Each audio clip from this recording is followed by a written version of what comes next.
ഇനിയിപ്പം എങ്ങനെയാണ് തെരഞ്ഞെടുപ്പിൻ്റെ പര്യടനത്തിൻ്റെ അടുത്ത ഘട്ടം എങ്ങനെയാണ്? ഒപ്പം വിജയപ്രതീക്ഷ എങ്ങനെ? പോളിംഗ് വരെയുള്ള എല്ലാ ഷെഡ്യൂളും തയ്യാറായി കഴിഞ്ഞു. ഇപ്പോൾ കഴിഞ്ഞ 4 ദിവസവുമായി ഓരോ അസംബ്ലിയിലും കുടുംബയോഗം നടക്കുകയാണ്. ആ കുടുംബയോഗങ്ങൾ ഞാൻ നേരിട്ട് പങ്കെടുക്കുകയാണ്. ശരാശരി ഒരു ദിവസം ഒരു അസംബ്ലി മണ്ഡലത്തിൽ 28ഓളം മീറ്റിംഗ് നടക്കുകയാണ്. ഇപ്പോൾ 4 അസംബ്ലി കഴിഞ്ഞു, ഇനി 3 ബാക്കിയുണ്ട്. അപ്പോൾ 2-ാം തീയതി ഏപ്രിൽ 2-നുള്ളിൽ ബാക്കി എല്ലാ അസംബ്ലിയും യോഗം തരും. പിന്നെ സ്ഥാനാർത്ഥി പര്യടന പരിപാടിയാണ് 3 ഘട്ടങ്ങളായിട്ട്. പിന്നെ മറ്റ് സ്ക്വാഡ് വർക്ക് വരെ നടക്കുന്നുണ്ട്. ഏതായാലും പോളിംഗ് വരെയുള്ള എല്ലാ ഷെഡ്യൂളും തയ്യാറാക്കുക. ഈ ദേശീയ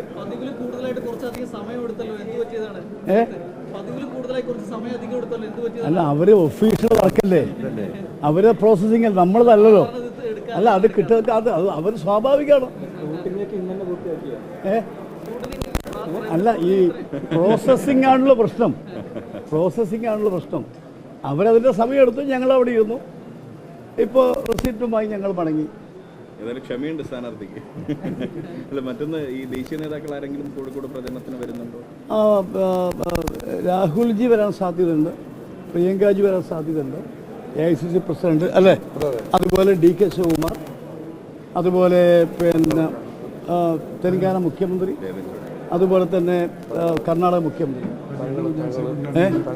സാദിഖ് അലി തങ്ങൾ, PK Kunhalikutty Sahib, doctor MK മുന്നിൽ എല്ലാവരും വരുന്നു. അപ്പം 3-ാം തീയതി രാവിലെ ആരംഭിക്കുന്ന സ്ഥാനാർത്ഥി പര്യടന പരിപാടി മുസ്ലിം ലീഗിൻ്റെ അഖിലേന്ത്യാ general secretary Shri PK Kunhalikutty Sahib ഉദ്ഘാടനം ചെയ്യും. 3-ാം തീയതി രാവിലെ 8:30 മണിക്ക്. ലൊക്കേഷൻ ഞങ്ങൾ ഇന്ന് വൈകുന്നേരം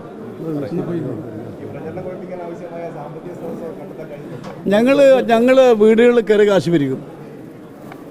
ഏതായാലും മോദിയുടെ ഗവൺമെൻറ് ഒന്നും വിടാത്തൊരവസ്ഥയാണ്. കോൺഗ്രസിൻ്റെ തന്നെ ഫണ്ട് പോലും അത് ബാൻ ചെയ്ത ഫ്രീസ് ചെയ്ത സാഹചര്യമാണ്. അപ്പോൾ യൂത്ത് കോൺഗ്രസിൻ്റെ ഫണ്ടും ഇവിടെ ഫ്രീസ് ചെയ്തു. പക്ഷെ ഞങ്ങളേതായാലും ഇതിനു മുമ്പിൽ നിന്ന് മുട്ടുമടക്കുന്ന രാഷ്ട്രീയ പാർട്ടിയാണ് കോൺഗ്രസും UDF-ഉം. അല്ല, ഞാൻ പറഞ്ഞത് ഞങ്ങൾ എല്ലാ വീടുകളിലും പോയി കാശ് പിരിക്കാൻ തീരുമാനിച്ചു കഴിഞ്ഞു. അതിനെ ഞങ്ങൾ ലോക്കൽ പാർട്ടി ലീഡേഴ്സെ ചുമതലപ്പെടുത്തി കഴിഞ്ഞു. തെരഞ്ഞെടുപ്പിന് ആവശ്യമായിട്ടുള്ള എല്ലാ ഫണ്ടും ഞങ്ങൾ പാർട്ടി വർക്കേഴ്സ് കളക്ട് ചെയ്യും. അങ്ങനെ സാധ്യതയുള്ളൂ, വേറെ സാധ്യതയില്ല. മോദി വിചാരിച്ചാലൊന്നും കോൺഗ്രസിനെ തകർക്കാൻ പറ്റില്ല, ഒരിക്കലും സാധ്യമല്ല. ഇതൊരു ഫാസിസ്റ്റ് ഭരണ രീതിയല്ലേ. തങ്ങളുടെ എതിരാളികളെ എങ്ങനെ ശരിപ്പെടുത്താൻ ആലോചിച്ചുകൊണ്ടൊക്കെയല്ലേ.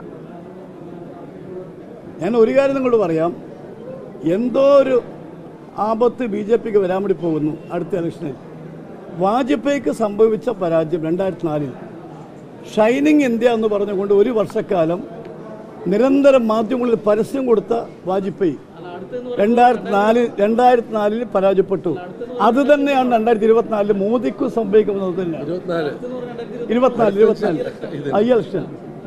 ഈ ഇലക്ഷൻ 2024 അതന്നെ സംഭവിക്കുന്നു, സംശയം വേണ്ട. ഇപ്പോൾ കോൺഗ്രസിൻ്റെ ധർണയാണ്, പ്രതിഷേധ ധർണ ആദായ നികുതി ഓഫീസിന് മുമ്പിൽ ഈ അക്കൗണ്ട് മറിച്ചത്. ഇവിടെ MP ആണ് ഉദ്ഘാടനം. അതവിടെ പോകും.